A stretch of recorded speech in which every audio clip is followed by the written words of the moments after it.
Good morning student, आप सभी का हमारे ऑनलाइन क्लासेस में स्वागत है। आज हम लोग को जो चर्चा करना है वो क्लास 9 की साइंस के बारे में चर्चा करना है।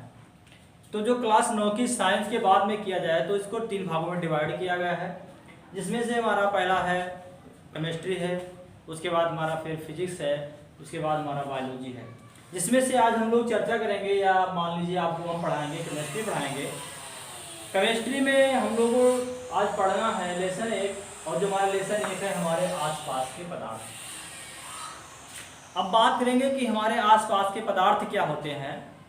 तो हमारे आसपास में मान लीजिए हमारे ये हम ही हैं, ये हमारे पास में पेन है, और हमारे बगल में देखिए हमारा बोर्ड है, मकान ईंटा दिखाई है। तो जो ये बिल्डिंग है, ये पूरी सिस्टम है, निर्माण है, ये सब पदार्थों के द्वारा इन सभी का निर्माण होता है। उसके बाद हम चर्चा करेंगे कि हमारा पदार्थ होता क्या है। तो पदार्थ के बारे में पढ़ें कि पदार्थ हमारा होता क्या है। तो पदार्थ की जनरल बात करेंगे कि तो पदार्थ में क्या होगा, कोई वस्तु पदार्थ होगी तो उसमें भार होगा, और क्या करेगी, स्थान घेरेगी, स्थान घेरती है, स्थान घेरती है। तो कह सकते हैं कि वह वस्तु जिसमें भार हो और स्थान घेरे वह हमारा क्या कहलाएगी, पदार्थ कहलाएगी। जिसमें भार हो और स्थान घेरेगी वह हमारा क्या कहलाएगा, पदार्थ कहलाएगा। अब पदार्थ का जो निर्माण होता है वो हमारे कणों के द्वारा मिलकर होता है। अयवी मान लीजिए जो कॉन्स्टिट्यूएंट पार्टिकल के द्वारा मिलकर ही हमारे किसी पदार्थ का निर्माण होता है। तो उसके बाद हम बात करें कि कण की, कि कण हमारा क्या होता है, कण की। तो कण की बात किया जाए तो कण हमारा हो सकते हैं अयवी कण हमारा हो सकता है, या तो अयवी कण हमारा कोई परमाणु होगा,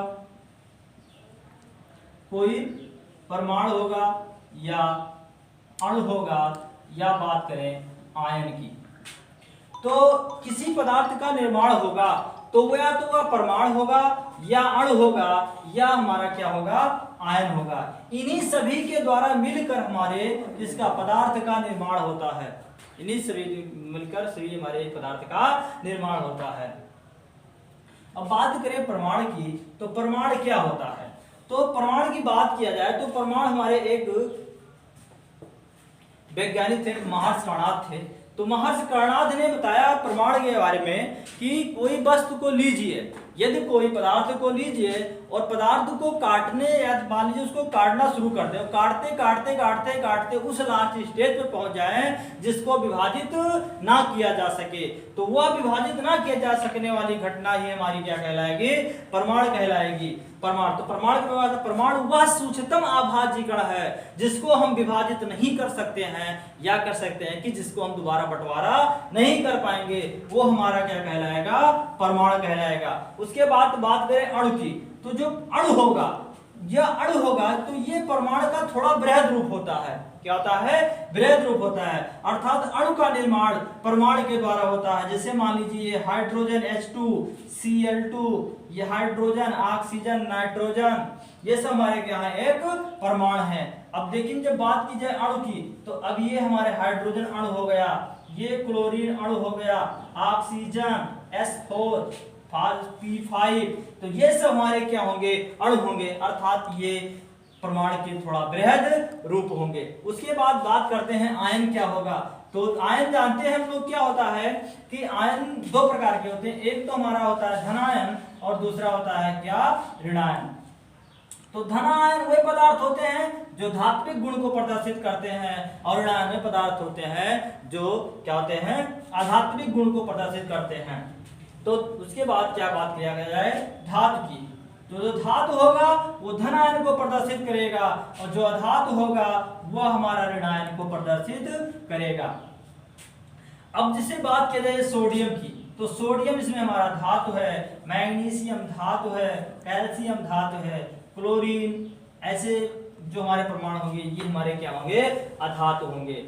तो इनके पास जो धातु होते हैं उनके पास इलेक्ट्रॉन त्यागने की क्षमता होती है और अधातुओं के पास इलेक्ट्रॉन ग्रहण करने की क्षमता होती है। और ये दोनों, एक के पास इलेक्ट्रॉन की कमी होती है और एक के पास इलेक्ट्रॉन की अधिकता होती है।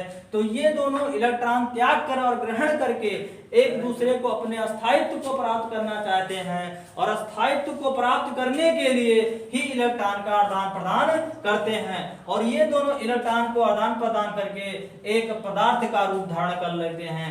जैसे उदाहरण हम ये देखते हैं यहाँ पर उदाहरण में कि सोडियम को, ये सोडियम आयन हो गया और सोडियम आयन को क्लोरीन आयन के साथ अब क्रिया कराते हैं तो यहाँ पर हमारा NaCl एक, जिसको हम लोग नमक बोलते हैं या लौड़ बोलते हैं, एक हमारा पदार्थ का निर्माण होता है।